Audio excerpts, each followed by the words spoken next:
संसदमा आजभोलि चर्काचर्की नाराबाजी र अवरोधहरू देखा परिरहेको छ।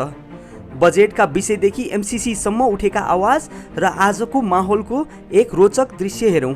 नेमकिपा सांसद प्रेम सुवालले भनेका केही सान्दर्भिक विषयवस्तुहरू प्रस्तुत गर्दछौँ।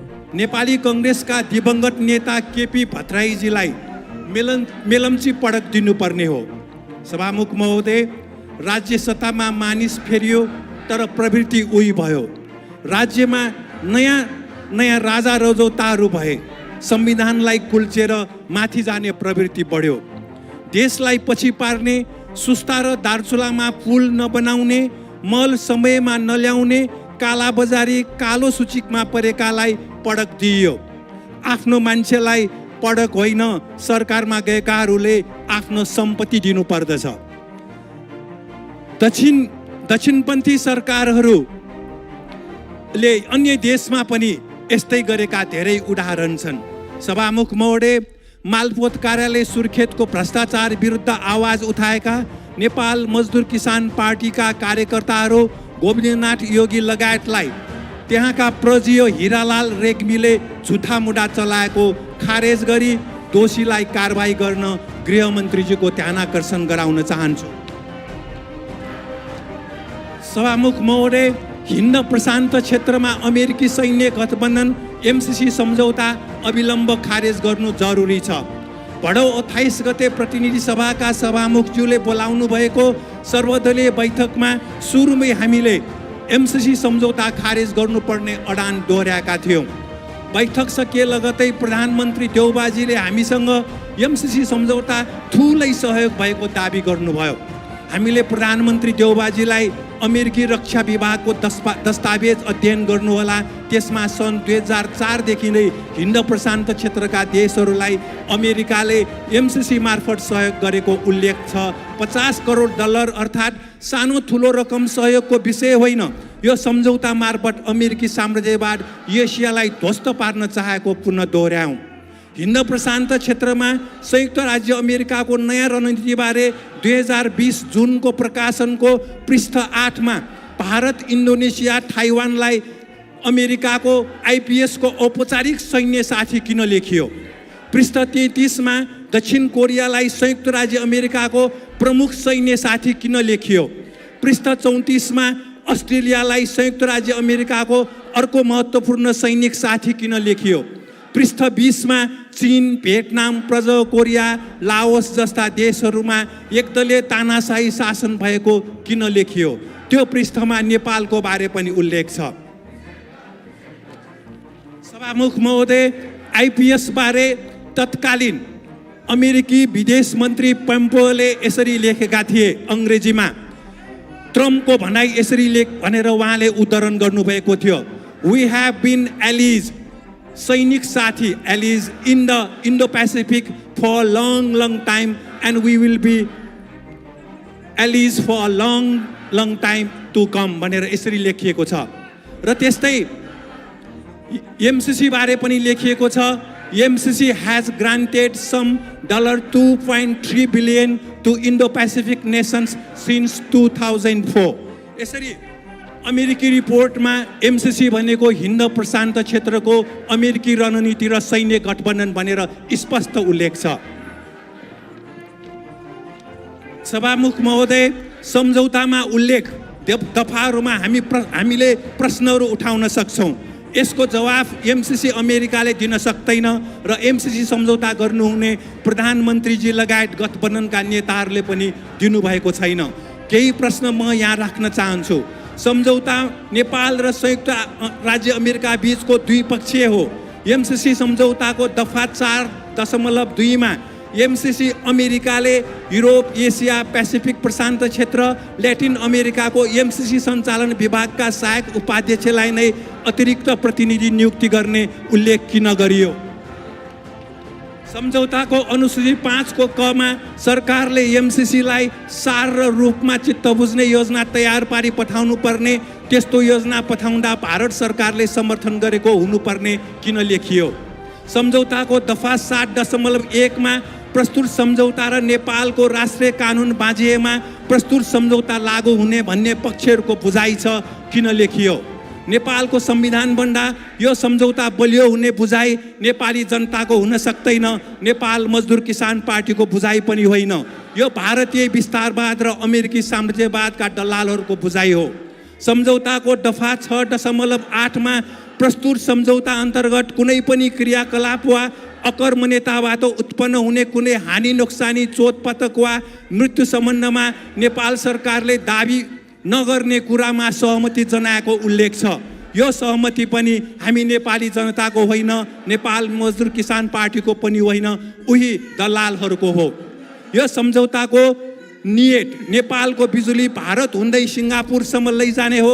सम्झौताको अनुसूची 1 मा काठमाडौँको उत्तर पूर्वमा पर्ने लप्सीफेदीदेखि काठमाडौँको पश्चिममा पर्ने रातमातेसम्म, रातमातेदेखि काठमाडौँको दक्षिणमा पर्ने हेटौडासम्म, रातमातेदेखि पश्चिममा दमौलीसम्म, दमौलीदेखि दक्षिण पश्चिम बुतौलसम्म र बुतौलदेखि भारतीय सीमासम्म विद्युत प्रसारण लाइन जोड्ने उल्लेख छ।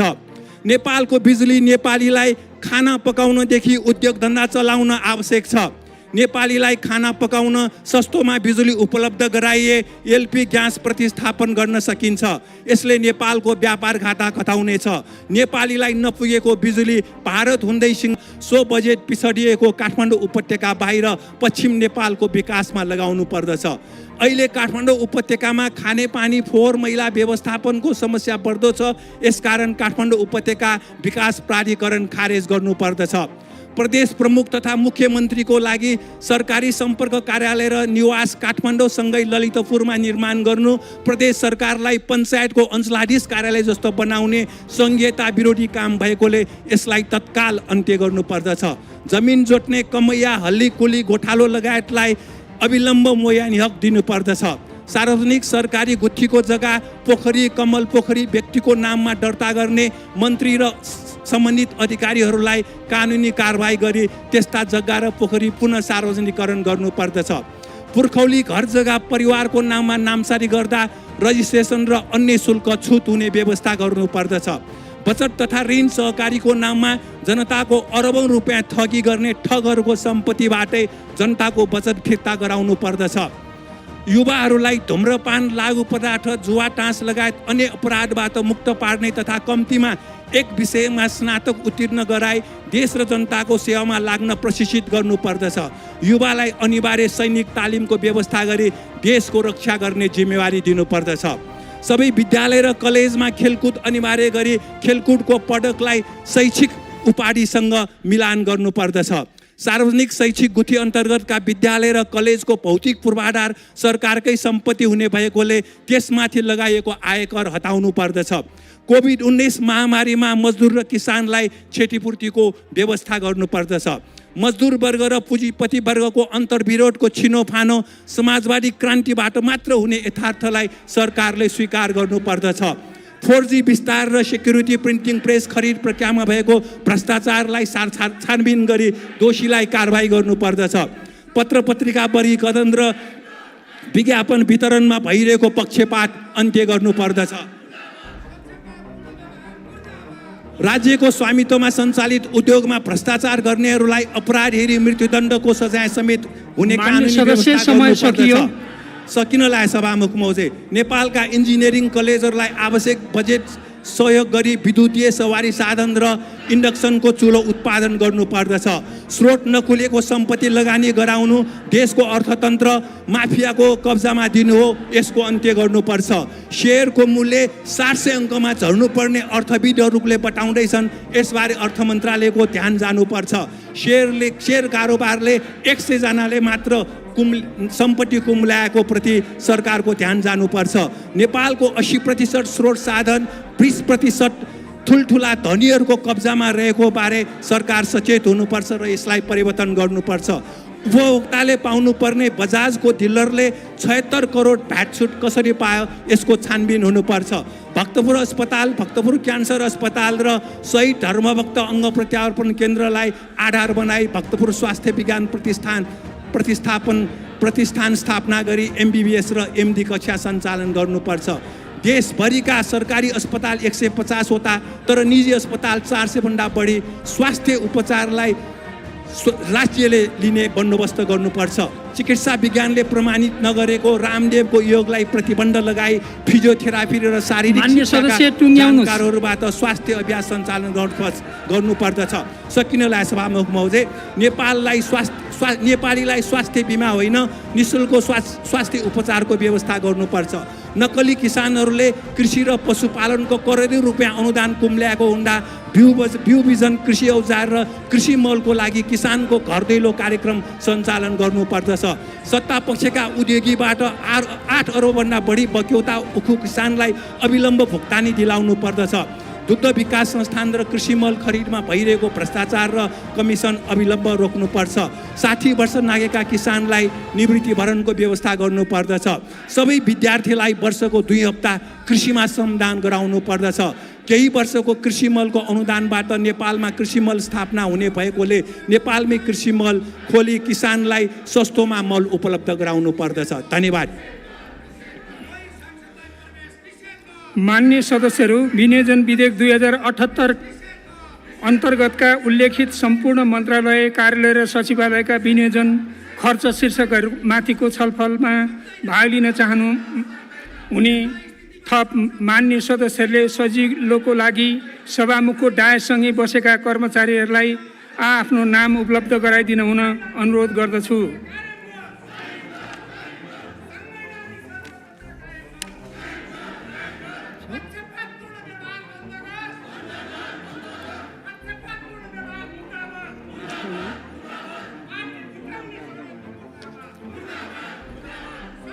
मान्य सदस्यहरू, विनियोजन विधेयक 2078 अन्तर्गतका उल्लेखित सम्पूर्ण मन्त्रालय, कार्यालय र सचिवालयका विनियोजन खर्च शीर्षकहरूमाथिको छलफलमा भाग लिन थप मान्य सदस्यको नाम प्राप्त हुन नआएकोले उक्त छलफल यहीँ समाप्त हुन्छ। मान्य सदस्यहरू, अब मान्य अर्थमन्त्री श्री जनार्दन शर्मालाई अर्थ मन्त्रालय लगायत सम्पूर्ण मन्त्रालय, कार्यालय र सचिवालयका विनियोजन खर्च शीर्षकहरूमाथिको छलफलमा उठेका प्रश्नहरूको जवाफ दिन अनुमति दिन्छु।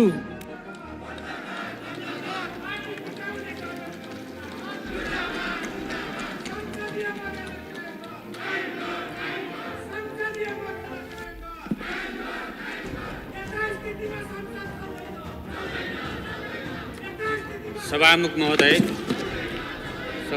महोदयको अनुमतिले म विनियोजित विधेयकमाथि उठेका प्रश्नहरूको छलफलमा उठेका प्रश्नहरूमा लैजान र सरकारको प्राथमिकताका विषय कार्यान्वयन गर्न अध्यादेश बजेटमा केही परिमार्जनसहित प्रतिस्थापन विधेयक पेश गरिएको हो। बजेट आकार घटाई यथार्थपरक र कार्यान्वयन योग्य बनाइएको छ।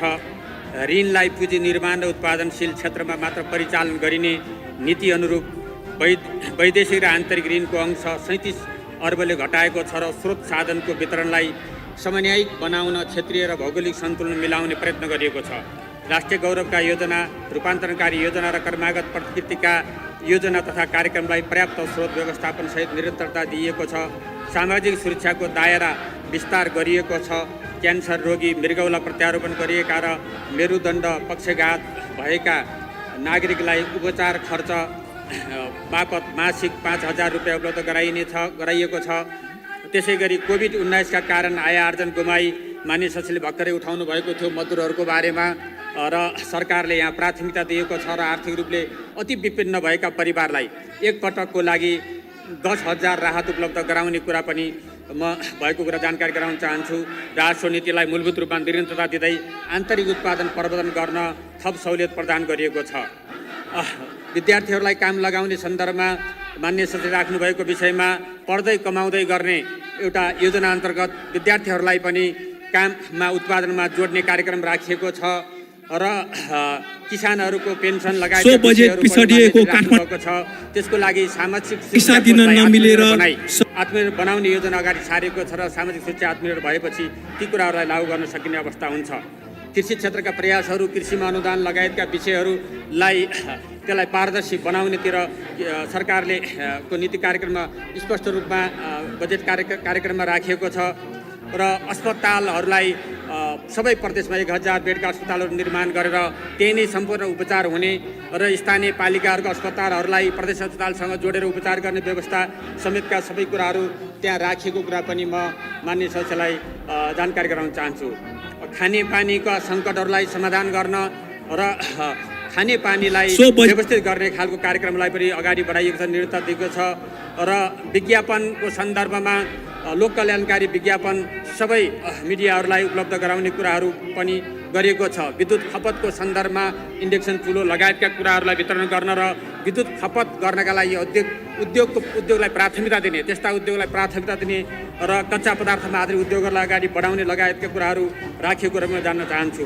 र निःशुल्क उपचार हाम्रो संविधानले दिएको मौलिक अधिकारकै रूपमा, स्वास्थ्य मौलिक अधिकारको रूपमा भएको हुनाले निःशुल्क उपचारको व्यवस्था गर्ने प्रदेश र स्थानीय तहका अस्पतालहरूलाई विशेषज्ञसहित साधन स्रोतसहित सम्पन्न गराउने कुराहरू अगाडि लगिएको छ र त्यसै गरी भक्तपुर क्यान्सर अस्पताललाई प्राथमिकतामा राखेर त्यसलाई विशेष प्रविधिहरू उपलब्ध गराउने लगायतका कुराहरूलाई अगाडि बढाएको कुरा पनि म जानकारी गराउन चाहन्छु।